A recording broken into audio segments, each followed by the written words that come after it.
So it's 12:29, Mary. So in about 2 or 3 minutes, I'll start the introduction, okay?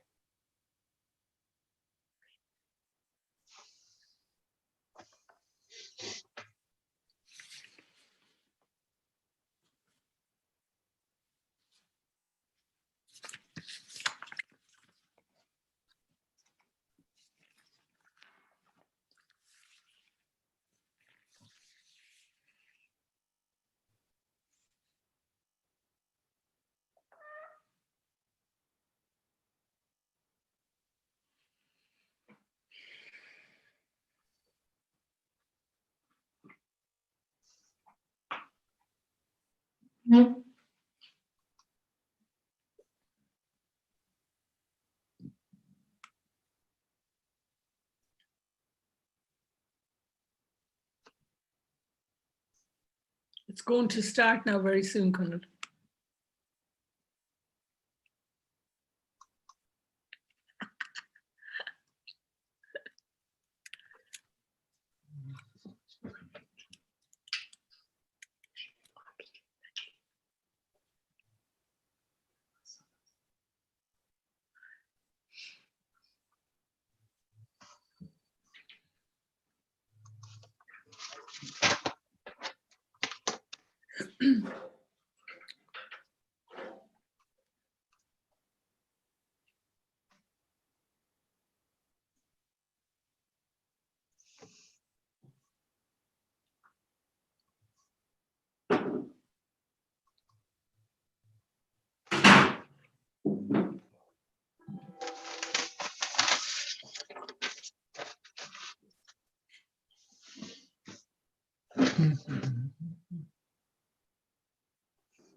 All right, we're going to start. Good afternoon, everybody, and welcome to the University of Missouri, St. Louis. My name is Eamon Wall, Chair of Irish Studies here on campus. Our mission at UMSL Global is to connect our campus and St. Louis with the world, people, knowledge, information flowing back and forth. My thanks as always to Bob L., who is the Senior Events Coordinator at UMSL Global, for making all the arrangements for today, and also to our Interim Director, Leanna Constantine.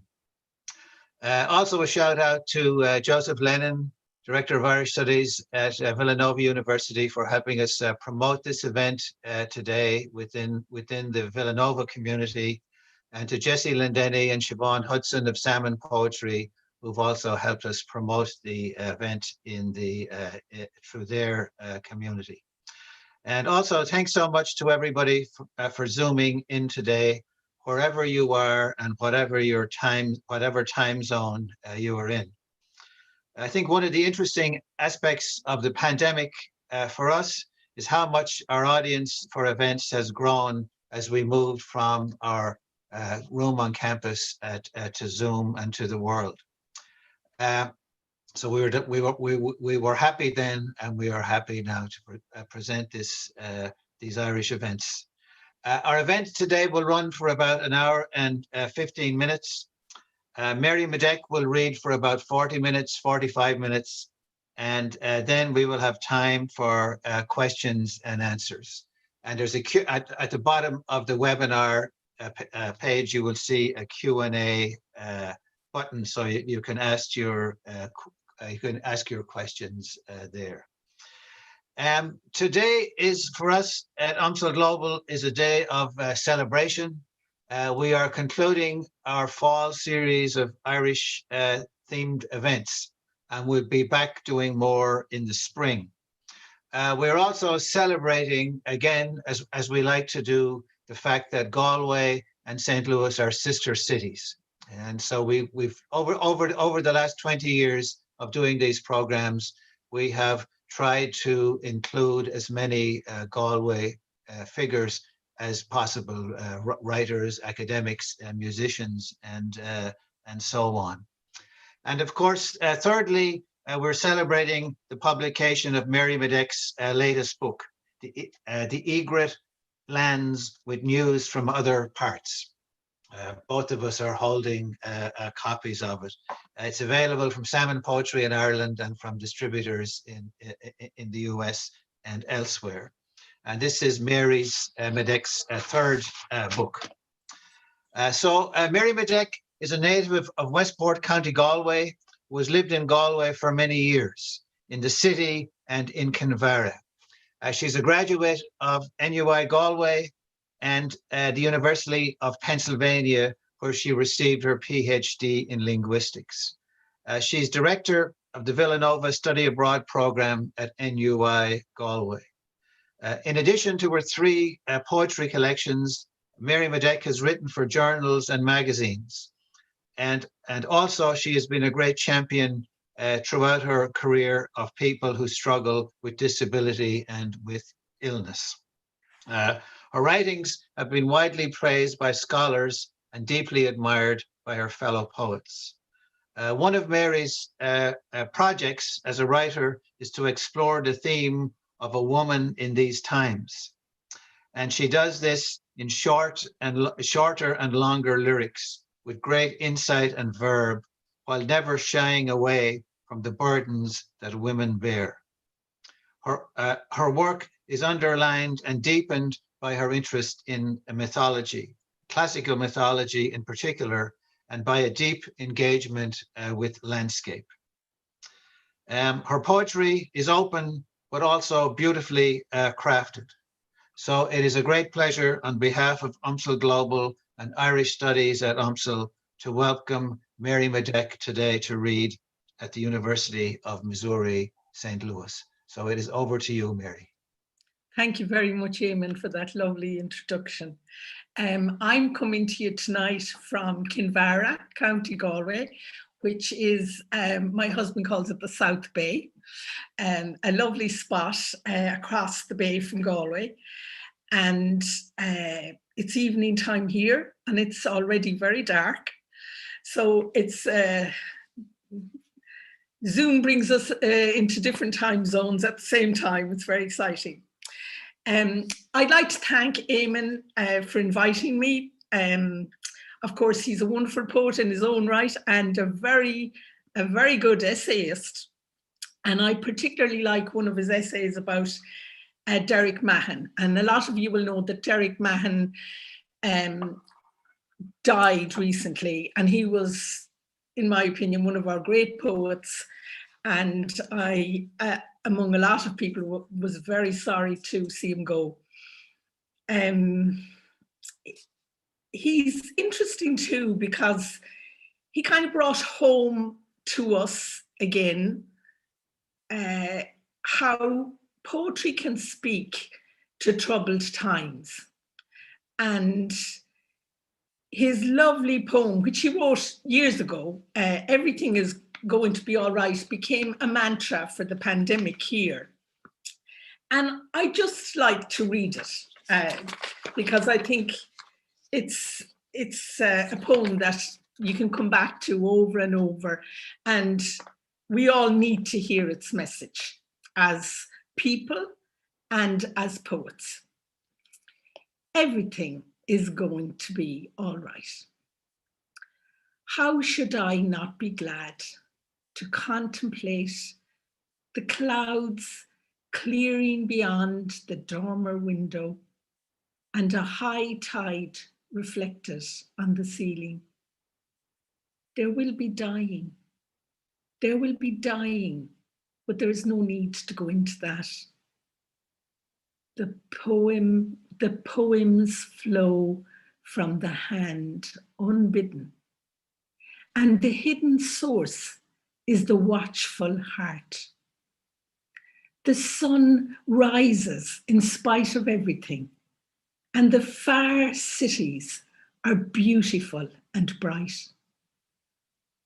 I lie here in a riot of sunlight, watching the day break and the clouds flying. Everything is going to be all right. So I don't need to say why I like that poem or why anyone would like it. I think you can figure that out for yourself. But it does show a kind of an intense relationship to the world around for Mahon, which was very true of his work. And also, I think in Ireland, every poet really is close to nature in some way, partly because we were not industrialized like other nations. And we have kind of retained that very primal connection to the landscape around us. Now, a friend of mine said that there were a lot of birds flying around in this collection. And when I went back to it, I didn't really think about that, but I think there are, and I admit that there are lots of birds hanging around or flying around in it. And the most important one, of course, is the egret. Now, egrets are no big deal for Americans, but they only came to Ireland about 30 years ago. And they were first spotted in the south, and they've moved up bit by bit, and they have arrived in this area as well, very recently. So the poem I'm going to read is a poem really about the first spotting of the egret, and also the landscape that I lived in at that time, which was not West Cork, it was Galway, and how it's about the landscape speaking to me and the egret somehow becoming a sign of hope for me because of that flash of white on the dark landscape. So I'm going to start by reading the first poem and also the title poem. The egret lands with news from other parts. I wish it were to a place emptied of memories, not caught in the gauze of those thin trees on the banks of a river which heaves until I'm up to my knees in its detritus. The hill above, which I have walked so many times, leaves me once again breathless at the summit, as if it were the wrong road. What I didn't know then hops out like a harlequin from behind the hedges, mocks me on those lonely walks. The smell of gorse or woodbine in my nose, where I thought a sweet scented world was consoling me, not telling me I'd make better memories somewhere else, in another world, from where the egret came, his cascade of white plumes flowing down as he stoops and dallies in the inlet, long enough for me to notice him, then raises to the span of his brilliant, majestic wings, the grey world receding, colour seeping through.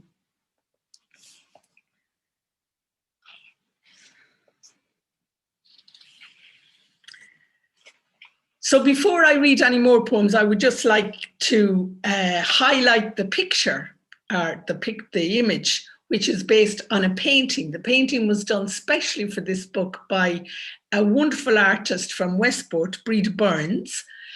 And I think it's amazing, and her work is amazing. So if you want to check it out, you should.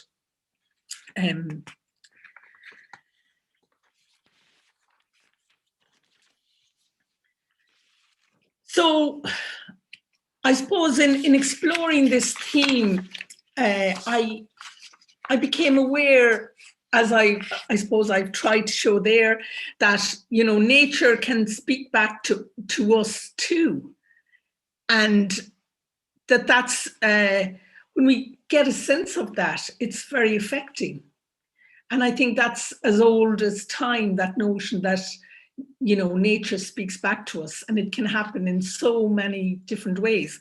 So I want to read another poem, which is about, at one level, it's about a song thrush, but it's about a very painful time in my life, and it's about the song thrush who stopped singing. And suddenly, when I saw the song thrush, I had this insight into my life. Fragile. I stand in the kitchen saying goodbye to the house I have lived in, mother and lover, when I see a song thrush dead at the door of the sun lounge, stunned forever by the clarity of glass. I look at his small, frail body, his speckled chest, but most of all at his two spindle legs, limply clinging to air, as if there could be something they could grab to stop the folding of this fragile life back into the earth.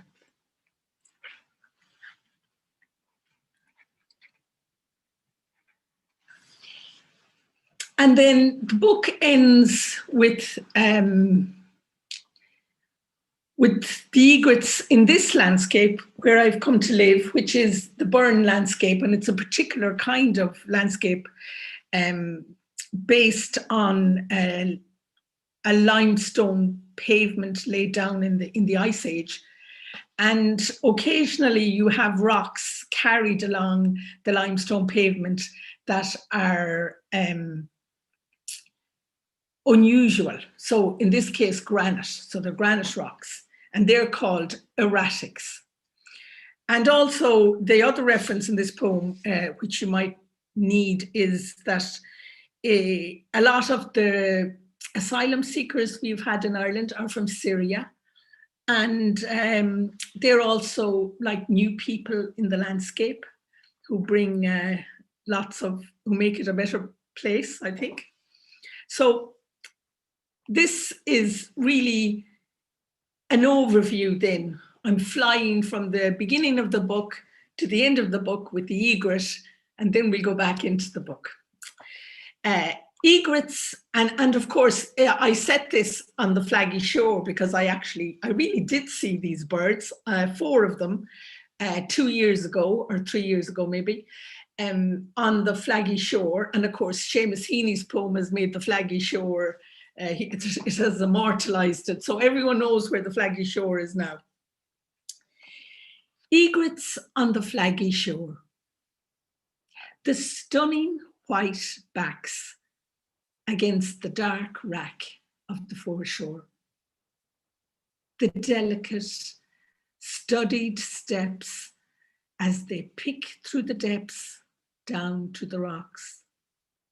Exotic and strange, this dash of white on the darks and greys in the fading light of an Irish winter. As beautiful as a Syrian after rain, her skin golden, glistening. As beautiful as an erratic in the wall, fitting there like a cornerstone, knowing this place can be its home.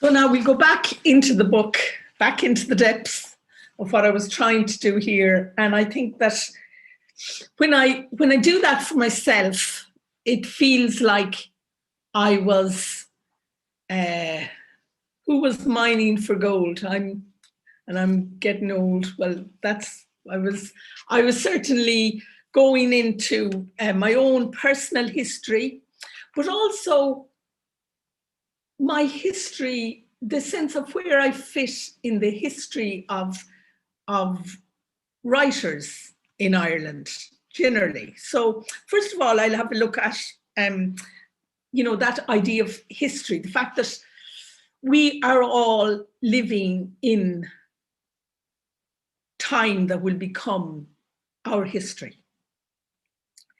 And in Ireland at the moment, this is a difficult time too, because it's a time of commemoration. We're commemorating very difficult things in our history, the War of Independence and the Civil War. And the traces of our history are all around us in the landscape. Maybe buildings that were burnt out in the Civil War, or ditches where people were buried in the famine, and all those kind of things. So this next poem is about, I suppose, a feeling I have around that, of what it feels like to be in a place that's so full of history, the burden of history. I'd like to walk upon the earth without trampling on the history of my kin. So many roads are famine roads, and underneath the wild strawberry powdered bones in the ditches.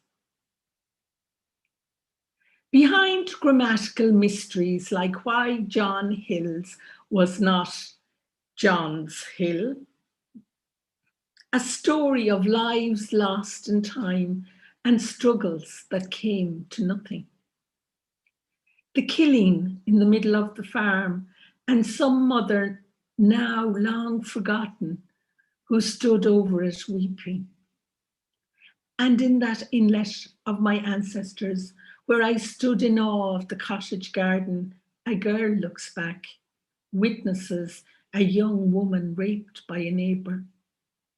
These booby traps in the ground on the ready to detonate.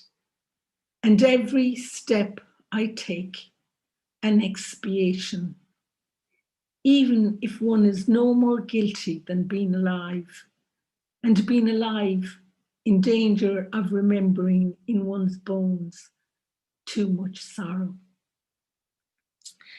Now, I should have said before I read that poem, well, obviously I say it, but you probably don't understand what I was getting at, why John's Hill was not John's Hill. So there was a hill on a road up from where I lived, and we were always going on walks when I was a child. So my mother would say, we'd say, Mommy, how far will we walk? And she'd say, well, walk now as far as John Hill's.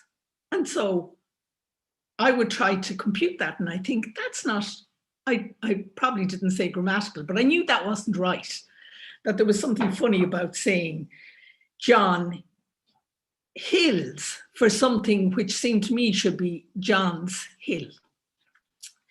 And it was only years after, I think I was probably in my 40s, that I discovered that in my village in the 19th century, a man called John Hill lived, and he was a member of Parliament, and his residence was actually on that hill.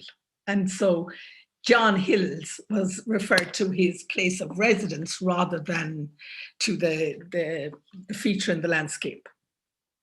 So it can be complicated when you're trying to understand these things. And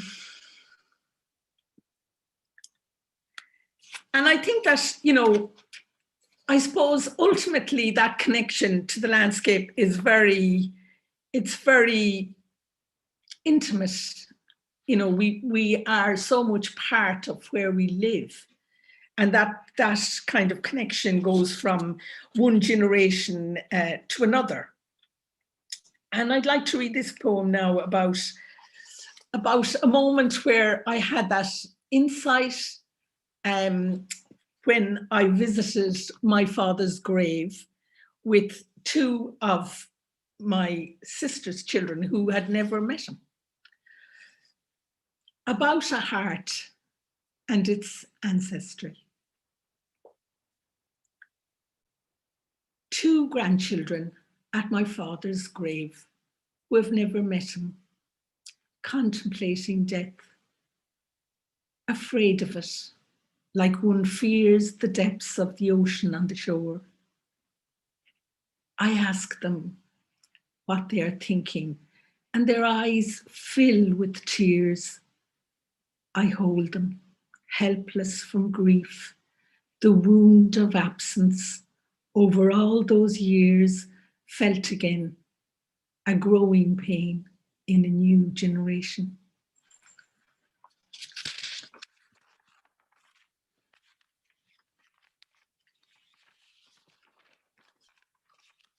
So as I think now on history, on what I think every writer, ends up in some way talking about history. So I suppose the place I might start in terms of poetry is, the point at which I became a student, and I studied English lit, like a lot of you, and I was introduced to all the big figures, but I never actually studied a female poet on any of my courses. And what's even worse is it didn't even occur to me there was something anomalous about that. So now when I look back on that, it's very shocking, really. As a teacher, it seems like something that couldn't possibly happen, but it's not that long ago, honestly. So, I mean, of course, I read outside my coursework, I read Evan Boland and Emily Dickinson and, whoever people were talking about at the time, but I never actually studied them. They were never on a course. So that became, I think, something of a problematic, for me as a writer, not because it just hadn't happened, but because there was nobody to whom I looked back in some way in the immediate tradition of Irish writers. And I wondered what I needed to know more about, why their voices were not present or were silenced or whatever. Now, there's lots of work being done on that now. But even when I started writing, that was something that hadn't yet been addressed. So I began to experience, I suppose, the sense of not belonging to my tradition. Now, tradition is a notorious kind of a thing anyway. And one of the most famous poets that ever lived, of course, comes from your city, St. Louis, T.S. Eliot. And he wrote a hugely influential essay called Tradition and the Individual Talent, which, of course, we all studied at university. Now, I'm not going to go into it today, other than to say that if he were writing that today, he would certainly have had to take on some of these problems of representation in his notion of tradition. However, some of the things that he says, I certainly concur with, and I think that maybe we have to look back much further to tradition, in literature, to find something, and I'll be doing that shortly.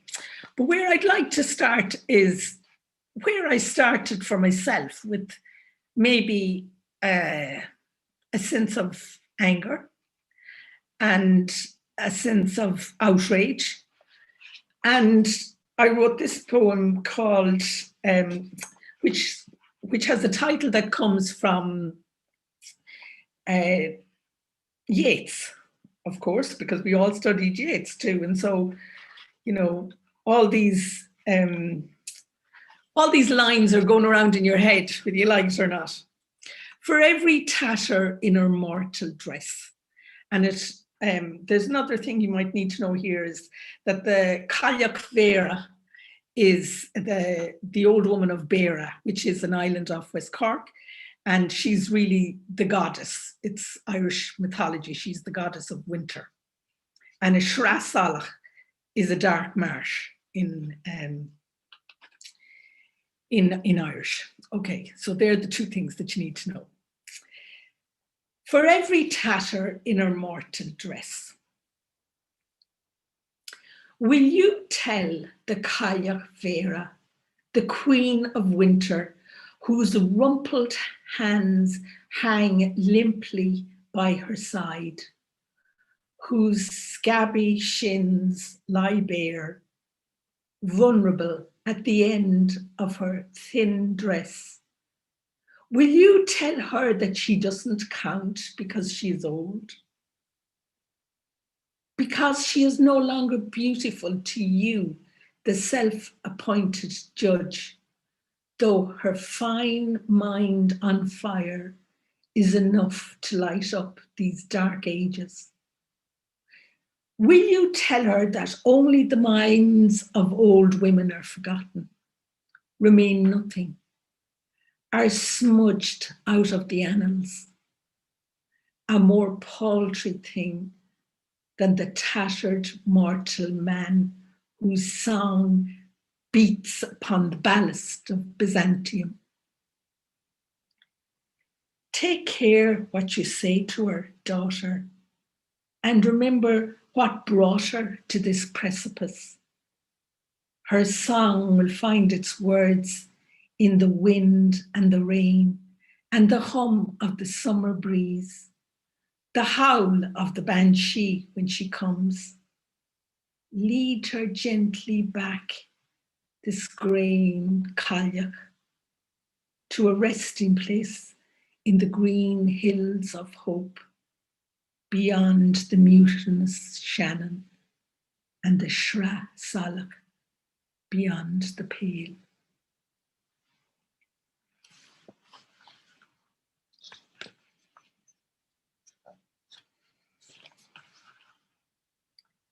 Now,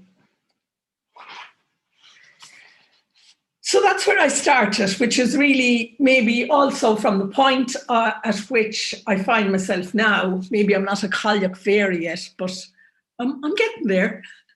And I think that it's not an easy journey for a woman. And it's much harder for a woman than for a man. I think that is a fact. And her work risks being less valued. Although I can't honestly say that's true, but at some level it is. We know from lots of things that it is. Anyway, so the next poem that I'd like to read is called The Green Room. And the Green Room for me kind of figures the collective consciousness but from a female perspective. So it's about my unease in terms of where I fit in the lineage of women poets. Excuse me. And I write it with riddles in it, and with a certain self-conscious tongue-in-cheek. So maybe you can see if you can figure out what female writers are in there.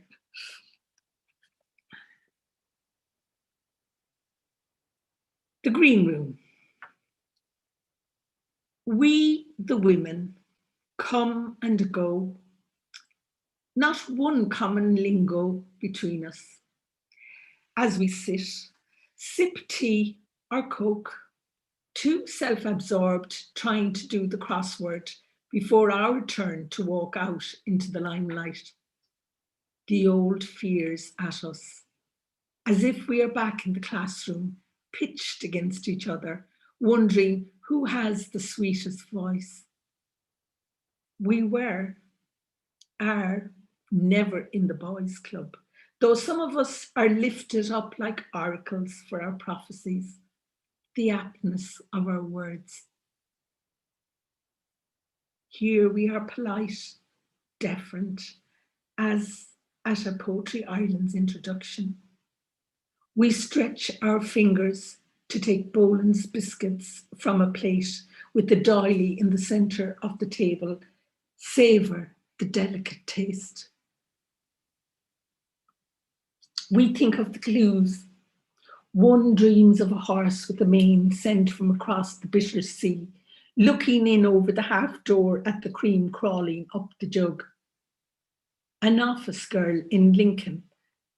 An office girl rubs Lincoln creams from her mouth, counts pages offshore, longing for the boat back to Dunleary. In Galway, an abandoned nest keeps its place in an old ruin miles from Donegal. A silk road wends its way to a seawall where a woman plunges a knife in the wave. Somewhere in Belfast, a young mother looks through a window over Strangford Lough, and an older woman searches for patchwork pieces on the internet. And all over the island, the interpolation of Greek lament in timid voices of the lineage. I am checking out words in the dictionary of obscure sorrows, finding one word that fits all: monochopsis, the subtle but persistent feeling of being maladapted. For example, a selkie on a beach, lumbering, clumsy, easily distracted, but pretending not to be. Huddled in the company of other misfits, you recognize this. Your voice one scale at least above the ambient roar of your intended habitat, in which you'd be fluidly, brilliantly, effortlessly at home, if only they would listen. Get them to listen, all of them, you tell yourself, as you make your way from the green room. And of course, you know, the green room is that room you're put in before you go on the stage. So that was kind of a double entendre.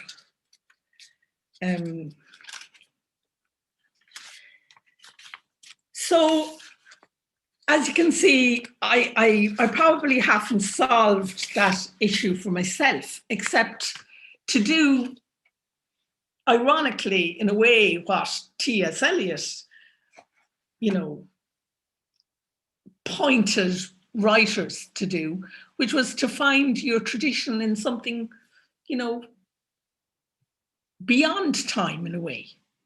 So for, I suppose for me, that has also been Greek material, and also Old English material. And I think that a poem in particular that I love from Old English has become, I kind of claim that as my tradition, and the way it's written and the tone of it and the preoccupations of it, the concerns it shows. And it's from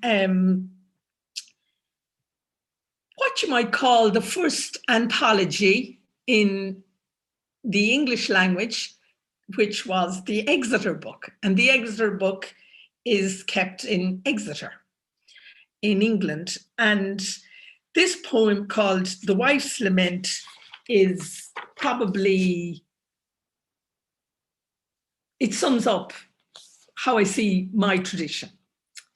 and I'm not going to read it in Old English, but I will read a translation from a Tennessee poet, actually, Michael Birch. And I think it's a good translation. The Wife's Lament. I draw these dark words from deep wells of wild grief, dredged up from my heart, regretful and sad. I recount wrenching seizures I've suffered since birth, both ancient and recent, that drove my mind mad. I have reaped from exile paths only pain here on earth. First my Lord forsook his kinfolk, left, crossed the sea's strange expanse, deserted our tribe. Since then, I've known only loneliness, wrenching dawn griefs, despair in wild tides. Where, oh, where can he be? Then I too left, a lonely, lordless refugee, full of unaccountable desires. But the man's kinsmen schemed to estrange us, divide us, keep us apart, divorced from hope, unable to embrace him, how my helpless heart broke. Then my Lord spoke, take up residence here. I had few acquaintances in this alien land, none close. I was penniless, friendless. Christ, I felt lost. Eventually, I believed I'd met a well-matched man, one meant for me, but unfortunately, he was ill-starred, unkind, with a devious mind, full of nefarious intentions, plotting some crime. Before God, we vowed never to part, not till kingdom come, never. But now that's all changed forever. Our marriage is done, severed. So now I must hear far and near, early and late, content for my mate. Then naysayers bade me, go seek repentance in the sacred grove beneath the great oak trees, in some root-entangled grotto alone. Now in this ancient earth hall, I huddle, hurt and oppressed. The dales are dark, the hills wild and immense, and this cruel briared enclosure a hellish abode. How the injustice assails me, my Lord's absence. Elsewhere on earth, lovers share the same bed, while I pass through life half dead, in this dark abscess where I wilt with the heat, unable to rest or forget the tribulations of my life's hard lot. A young woman must always be stern, hard of heart, unmoved, full of belief, enduring breast cares, suppressing her own feelings. She must always appear cheerful, even in a tumult of grief. Now, like a criminal exiled to a distant land, groaning beneath unsurmountable cliffs, my weary-minded lover, drenched by wild storms and caught in the clutches of anguish, moans and mourns, reminded constantly of our former happiness. It's some poem, and it's an amazing poem because it's written in a woman's voice, and we can't know for certain it was a woman, but there, you know, the more scholarship continues, the more we are seeing evidence that it could have been, and that's amazing to me. Now, the poem I wrote in response to that is a lot simpler and shorter. And I wrote it as a palindrome. And I wrote it as a palindrome because that caught for me something of finding myself reflected in history. And, you know, I imagined myself as the writer of The Wife's Lament, and of experiencing less fame as a writer than Caedmon. Now, Caedmon is supposed to be the first writer in the English language. And the story of Caedmon is very much about, it's kind of like a Wordsworth moment, spontaneous overflow of powerful feeling, and that becomes the first poem in the language. So it does make a case for inspiration and so on. But in this poem, I'm simply just placing myself there and having my moment with her. Imagine, after the wife's lament in the Exeter book, they banished me from the scriptorium as if only Caedmon could wake to a dream. They treated me like a mute bondswoman, yet I can say exactly how I was feeling in that earth cave.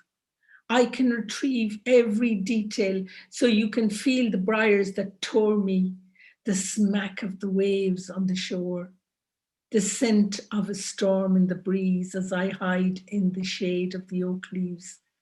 And sometimes at my deepest heartbreak, I ask myself, was it worth the trouble, my efforts to reach you?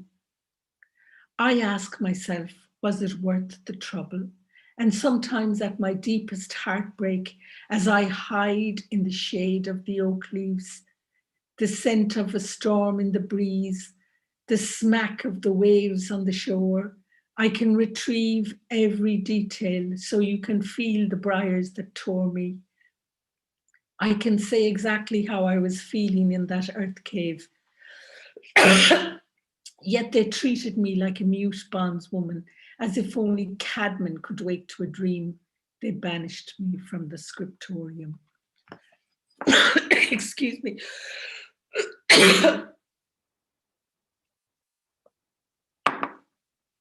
I had a tickle in my throat for that one.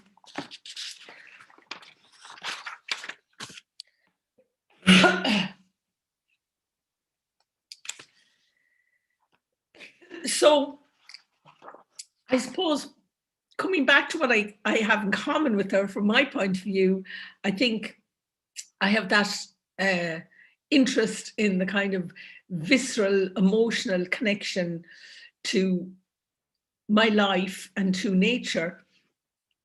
And I find myself also mining, going back to the past. Heaney's metaphor was digging, but I'm going to mine. I'm going to mine. And I go back because I want to understand it better. And I suppose that's, first of all, like something I think all poets do. Maybe that's where you start, and that's also maybe where you end, trying to understand your own life better. Your own life, because your own life is an example in history. And I think that's something I always liked about Patrick Kavanagh, how he always talked about his work in those terms, that, his life was an example. So it's like I write about my life because my life is an example and it can speak to other lives. I'm going to read a poem then about some of the themes that recur, I think, in everything I write. And one of them is the death of my father. I lost my father when I was 14. And in this poem, I'm writing about it, looking at my sister, who was about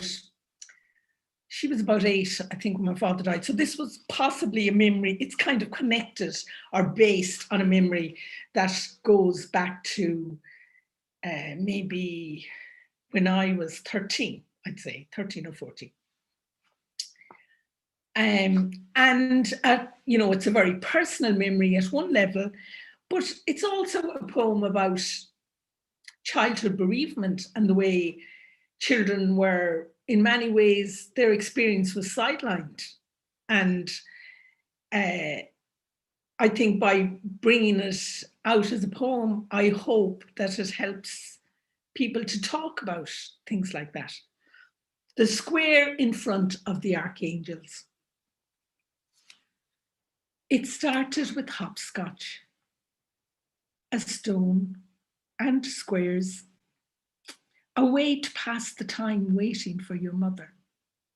You convinced you could put everything into the neat categories they were once in, meticulously counting with your feet every square on the cobble without trespassing a line, without tripping into the tiny interstitial dikes. You tested your balance on the diagonals, hopped on every odd number, crisscrossed your legs into the most restricted spaces, keeping your nerve when you were out of breath, holding out on those fractals of fate as you made your way tippy-toe onto the smallest square you imagined in the center. This is how you tested those inevitable consequences as dark descended on the quiet waters of the Mal, the rooks about to startle from the Angelus bells and become black angels from hell, rising victorious from the trees, distorting that square on which you landed into a dark rectangle into which your father fell, while Michael, Raphael, and Uriel were asleep.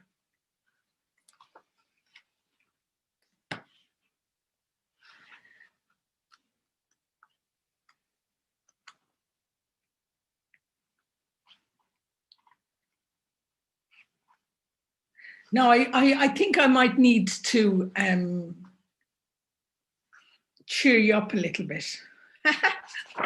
So I'm going to read another poem that is also the recurrence of that same theme around my father, but it's more like a fun poem. And it's, you know, about my father's car, which I actually never saw but it was just like a legendary object in our family banter. He had a Beetle, which was his first car. And, you know, by the time we all came along, there were like 6 of us in a very short time. So we needed a much bigger car than a Beetle. But that car was just part of our family history. And yeah, that's where this poem came from. So it's loosely accurate. And of course, you know, I do something with this Beetle. Beetle, a ladybird without a spot, out on the pathway on a hot afternoon, you speeding home over the drumlins, the familiar chug, the last turn nonchalantly acknowledged by the dog ready to wag his tail as we run to the car to see all the goodies from Westport in your cardboard box in the front seat. Cheese in muslin and loose tea, white batch loaf and blackcurrant jam, inspected in anticipation of the evening meal. And maybe there were iced caramels or emeralds. And if there were, we made sunglasses, rings with the coloured plastic and foil in the haze of early summers, dust on the road, the black outer shell glossy in sunlight, delicate though sturdy, the sacred scarab of resurrection and immortality there in front of us. No house within a mile's radius, an engine's roar, no car other than yours with wings, God of invisible things. Gentle messages whirring in the memory of your wonder machine. Coleos, Coleos, Coleoptera.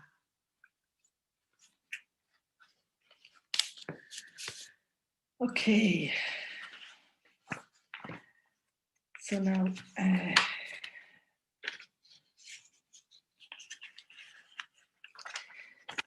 there's one other poem that I'd like to read, which is a perennial theme, and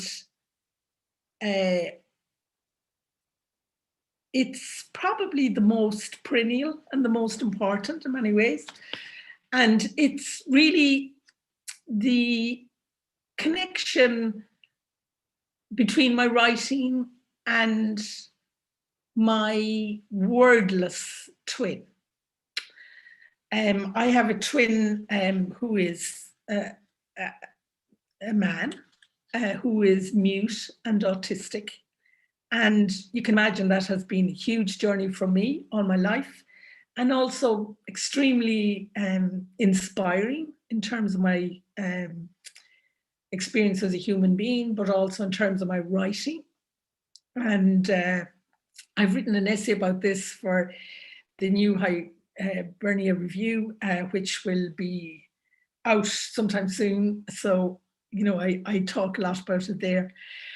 But in this book, I wrote a poem about this with two things in mind. One of them was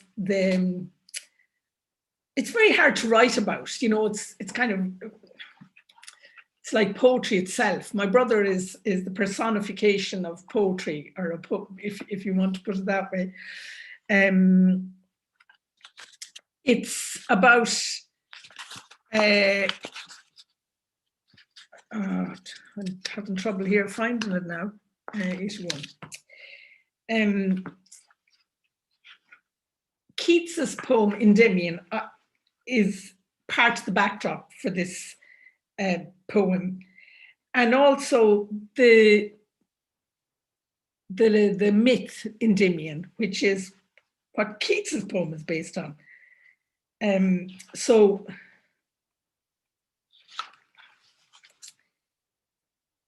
and the reason that, well, first of all, I think it was actually the line, how loveliness increases and will never pass to nothingness. That was actually part of the inspiration for this poem.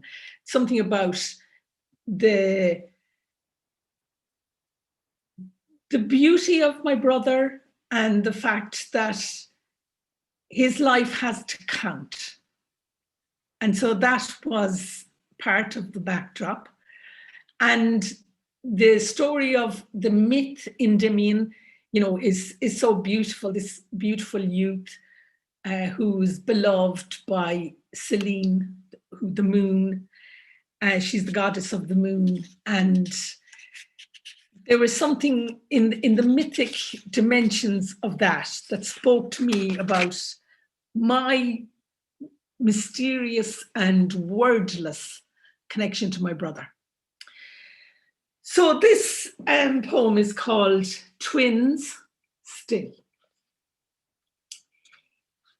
In the garden, soil streams through his man hands in gaps of awkwardness as we plant the future. Sad and frustrated, I try to decode the raucous fouls of his misapprehension, the high pitch of his fears. I think I am the unsealer of his soul. I want to fuse him to reality, rouse Endymion from his sleeping cave. But he lives without the symbols I know. The strawberry moon swelling the sky above us, speaking to Saturn. It seems to me that he believes in speleology, divining by well-rehearsed rituals the nature of things, putting a jinx on what happens, offering gestures, mind games to anchor us in the kitchen, wearing my apron as a ritual robe, looking up to heaven before he places in the drain grid with apt reverence the precious metals of the earth, a screw or tack. He twirls before he goes back through the great doorways of the house and visits the rooms of our living, a stickler for ceremonies of feeding, rest, ablutions. And when the music is playing between us, the exquisite pleasure more beautiful than even I have words for, as memories and feelings weave through a silence like the ancient tides of Amnion, the blood of our pulse when the music is playing between us. He has arrived like me as accurately as if a tuning fork had set his course, pitch perfect, and to his delight, I come with an old refrain, making words in my mouth for him and spewing them like molten gold, how loveliness increases and will never pass to nothingness, the little parable of our twinness out.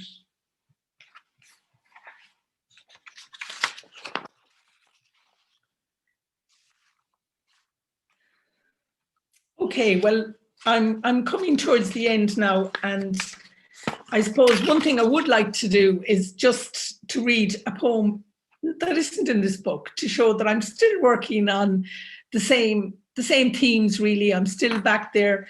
At the moment, I'm preparing a book on the theme of Orpheus and Eurydice, but mainly from the point of view of Eurydice, and it's a wonderful, very fertile myth and not adequately explored at all. And this poem isn't directly to the myth, but it's a new poem that I think connects into some of the poems about my early life and the village I grew up in. It's called The House on the Hill. The house on the hill. This is not a shelter. The chandelier lights up the way for intruders, yet danger never came from outside. The wind shakes the door frames, the sashes of the windows, the rafters of the roof. It cannot contain a breathing spirit. I see the pawns on the diagonals of beige and blue, and the walls blister with history, their miserable security in jeopardy. I lived here once, an expanse of blue-grey molten clouds and stories that crawl from the wallpaper as sleep comes, legions of lost souls. Embrasures for watching other people's lives, mine on the ready for the right moment, secrets to be detonated from the silence like dust stirred up, glyphs in the sunlight outside, words without a home, like a tongue without a mouth. It's drawn out loyalty, exhausting. Well, my tongue is getting a bit tired, all right. So I'm going to end with the poem at the end, which is really, I suppose, the point at which you kind of give in to the future, where we're making the handover. And I think it's the point at which history and myth meet. And I called it the Amphitrite at Achill. And the Amphitrite, of course, is the goddess of the sea, but she's described in Homer as the goddess of blue glancing seas. So she's kind of also, she's a positive figure. So this is the poem. Amphitrite at Achill. I watch her rise in this Achill woman's eyes, something homey and fragile about her as she sips opposite me, as if her tea were full of essential plankton, as if her bulging eyes were the result of hard-earned insights. I see her survey the sound, imagine her out there, her hair and tresses gathered in a net, the colour of yellow flag iris. Once she was slender and exquisite as a birch tree, Now she is heavy and beaten by southwesterlies.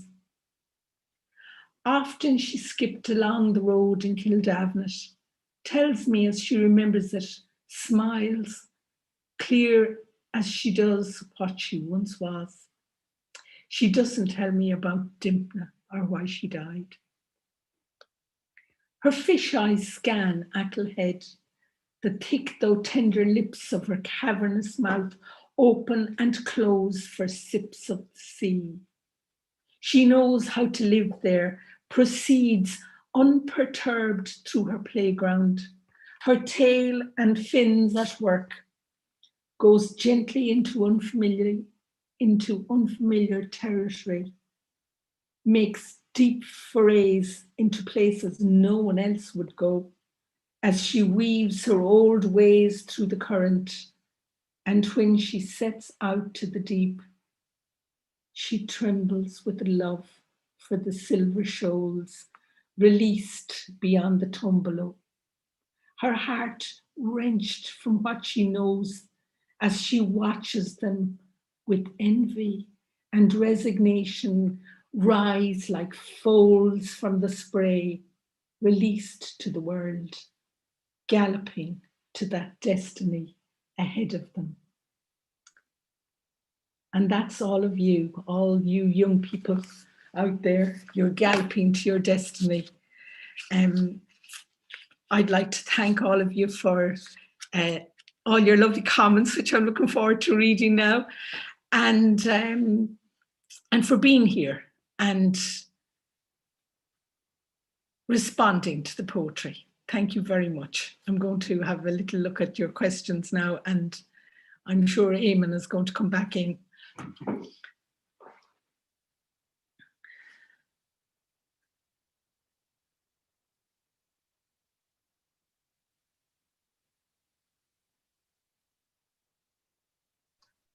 I suppose one thing that we've missed a lot in the pandemic is live performance. And so it's wonderful to have this opportunity today to hear Mary and to hear the spoken word again, and how uplifting it is. And but also, it was a performance, I think, of amazing quality. Joan Keating wrote in the chat, "Gohalling er fad." So the idea that it was not just good, it was not just beautiful, it was beyond good and beautiful, right? So thank you for that. Mary is catching her breath, and she'll answer the questions. Just to remind you of the book, The Egret Lands with News from Other Parts, published by Salmon Poetry in Ireland. You can get it directly from Salmon in Ireland, or you can order it through your neighborhood bookstore, because these books are distributed in the US. So obviously, it's been a hard time for publishers and booksellers. So please get the book if you can. And so there have been some questions put there for Mary in the Q&A, and you have access to the questions, Mary, right? Yes, I see. I think I see a few anyway. Okay. And Breed Burns is there. So hi, Breed. Breed is the wonderful artist. Okay. So just giving her a call out again. Okay. What advice would you give a starting author or poet? Okay, well, this isn't a surprising question. I think one of the most important things when you're beginning to write is, especially if you're young, is to read lots of poetry and take your time. One of the things where life experience counts, I think, is poetry. And so just by living, you're actually gathering up all you need to be a good writer. Practice, but don't become obsessed about publishing. You can publish when you're ready, and don't do it before you're ready. And read and read and read. And also find people who are also interested in writing and who share, the love of writing and are able to be supportive. it's not you know, a competitive sport. It's something entirely different. We'll see what other. Have you ever experienced writer's block? Well, I have to say that I will say that I've never experienced writer's block. However, for a long time, I didn't write at all when I should have been writing. And I think that was a kind of a block. So I think partly one of the most difficult things to have done in Ireland, maybe in my time, was to do a degree in literature. That would make you run away from writing. And so that's what I did. There was no such thing as degrees in creative writing or anything like that. But I'm not sorry that I studied English lit. It's a very good background. I think that writer's block is complex. You know, you could be blocked from lots of different things, but I think you can get over writer's block with support from other people. You just need to understand where the block is coming from. I don't experience writer's block now at all. In fact, I have the opposite problem. I write too much and I'm exhausted sometimes. What do we see? Have you ever experienced? I think I've got a few of them there now.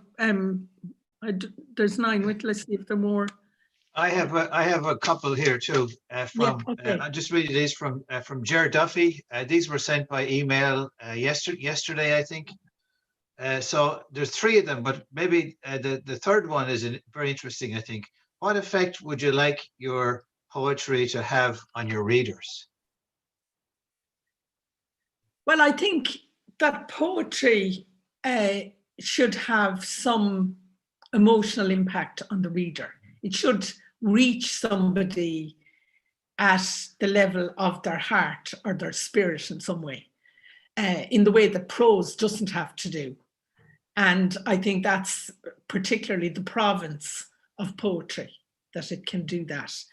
And in that sense, its meaning is beyond intellectual.